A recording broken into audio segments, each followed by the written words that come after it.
میں نے قرآن سے سوال کیا، قرآن مجھے بتا تیرا نام کیا ہے؟ قرآن نے کہا یاسین والقرآن الحکیم، مجھے قرآن حکیم کہتے ہیں۔ میں نے کہا قرآن مجھے بتا تیرا پیغام کیا ہے؟ قرآن نے کہا ھدی للمتقین، میں متقین کے لیے ہدایت بن کر آیا ہوں۔ میں نے کہا قرآن تیرا احترام کیا ہے؟ قرآن نے کہا لا یمسہ الا المطہرون، مجھے ناپاکی کی حالت میں نہیں چھوا جا سکتا۔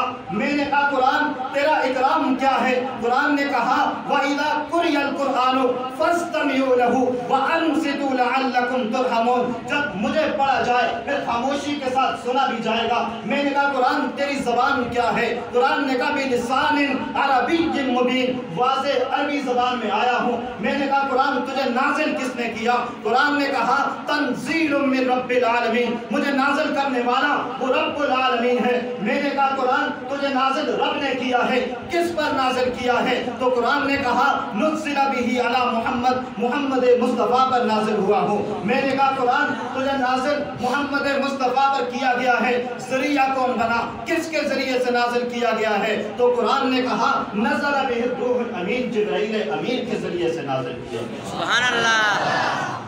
پھر مجھے کہنے دو قرآن کو نازل کرنے والا وہ رب بھی عظیم ہے، جس پر قرآن نازل ہوا وہ محمد مصطفیٰ بھی عظیم ہے، اور جو لے کر آنے والا جبرائیل ہے وہ بھی عظیم ہے۔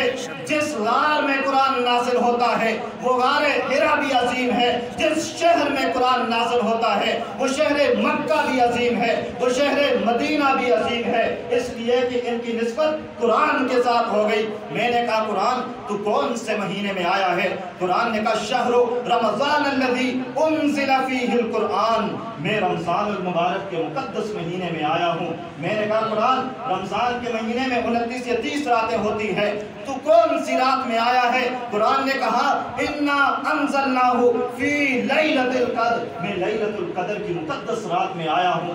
میں نے کہا قرآن کون سے انداز میں آیا ہے؟ قرآن نے کہا وَلَقَدْ يَسَّرْنَا الْقُرْآنَ لِلذِّكْرِ فَهَلْ مِن مُدَّكِرٍ، میں نصیحت حاصل کرنے والوں کے لیے آسان بن کر آیا ہوں، میں پڑھنے والوں کے لیے بھی آسان بن کر آیا ہوں، میں سمجھنے والوں کے لیے بھی آسان بن کر آیا ہوں، میں حفظ کرنے والوں کے لیے بھی آسان بن کر آیا ہوں۔ سبحان اللہ۔ میں نے کہا قرآن تو کیوں آیا ہے؟ وجہ کیا ہے؟ قرآن نے کہا یا ایھا الناس قد جاءتکم موعظۃ من ربکم وشفاء لما فی الصدور، دنیا کے لوگوں میں تمہارے پاس ہدایت بن کر آیا ہوں، میں تمہارے پاس رحمت بن کر آیا ہوں، میں تمہارے پاس نصیحت بن کر آیا ہوں، میں تمہارے لیے ہدایت بن کر آیا ہوں، رہبر اور رہنما بن کر آیا ہوں۔ قرآن اس لیے آیا کہ تمہاری 24 گھنٹے کی زندگی کے اندر قرآن آ جائے۔